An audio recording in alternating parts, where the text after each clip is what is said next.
Chapter 12. Where is Mama? Mr. Rosen tripped on the loose step outside the kitchen door. His wife grasped his arm, and he regained his balance. It is very dark, Mama whispered as they stood in the yard with their blankets and bundles of food gathered in their arms, and we can't use any kind of light. I'll go first. I know the way very well, and you follow me. Try not to stumble over the tree roots in the path. Feel carefully with your feet. The path is uneven. And be very, very quiet, she added unnecessarily. The night was quiet too. A slight breeze moved in the tops of the trees, and from across the meadow came the sound of the sea's movement, which was a constant sound here and had always been. But no birds called or cried here now in the night. The cows slept silently in the barn, the kitten upstairs in Kirsty's arms. There were stars here and there dotting the sky among the thin clouds, but no moon. Anne-Marie shivered, standing at the foot of the steps. Come, Mama murmured, and she moved away from the house. One by one, the Rosens turned and hugged Anne-Marie silently. Ellen came to her last. The two girls held each other. I'll come back someday, Ellen whispered fiercely. I promise. I know you will, Anne-Marie whispered back, holding her friend tightly. Then they were gone, Mama and the Rosens. Anne-Marie was alone. She went into the house crying suddenly and closed the door against the night. Think how sad and scary that was. Ellen and Anne-Marie had been friends their whole lives, and now they are separating. Ellen going to safety, which is absolutely necessary. But she's leaving her best friend, and Anne-Marie losing her best friend, and never knowing if they're going to see each other again. The lid of the casket was closed again. Now the room was empty. There was no sign of people who had sat there for those hours. Anne-Marie wiped her eyes with the back of her hand. She opened the dark curtains in the windows. She curled once more in the rocker, trying to relax. She traced their route in her mind. She knew the old path, too. Not as well as her mother, who had followed it almost every day of her childhood, with her dog scampering behind. But Anne-Marie had often walked to town and back that way, and she remembered the turns and twisted trees whose gnarled roots pushed the earth now and then into knotted clumps, and the thick bushes that often flowered in early summer. She walked with them in her mind, feeling the way through the darkness. It would take them, she thought, half an hour to reach the place where Uncle Henrik was waiting with his boat.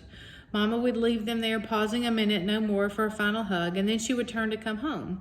It would be faster for Mama alone, with no need to wait as the Rosens, unfamiliar with the path, slowly felt their way along. Mama would hurry, sure-footed now, back to her children.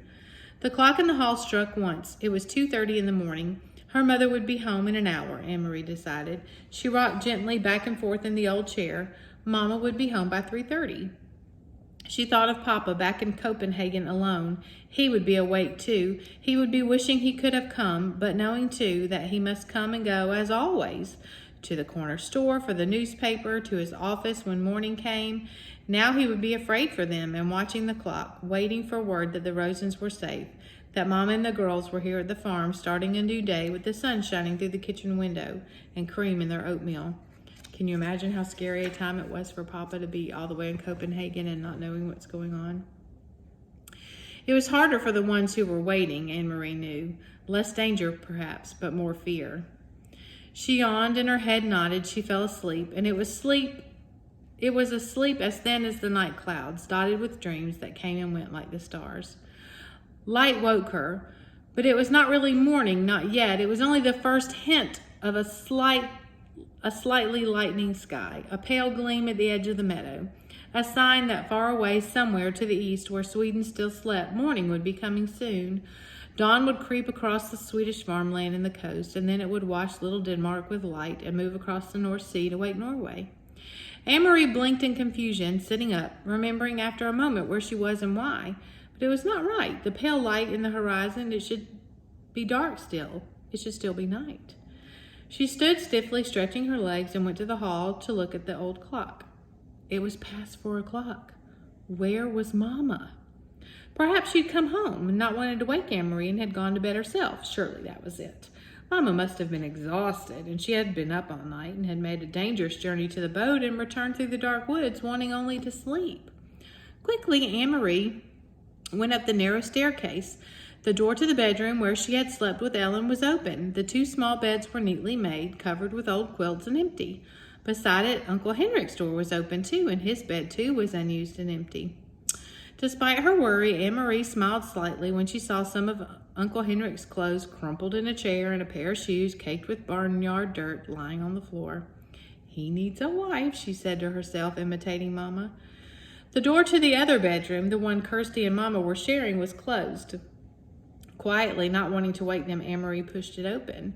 The kitten's ears moved, standing up straight, its eyes wide, and it raised its head and yawned. It pried itself out of Kirsty's arms, stretched, and then jumped lightly to the floor and came to Anne-Marie. It rubbed itself against her leg and purred.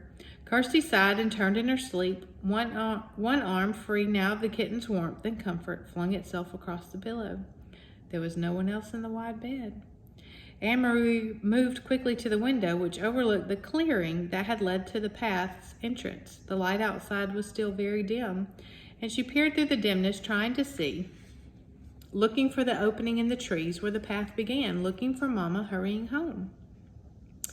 After a second, she saw a shape there, something unfamiliar, something that had not been there the day before. A dark shape, no more than a blurred heap, at the beginning of the path. Anne-Marie squinted, forcing her eyes to understand, needing to understand, not wanting to understand. The shape moved, and she knew. It was her Mama, lying on the earth.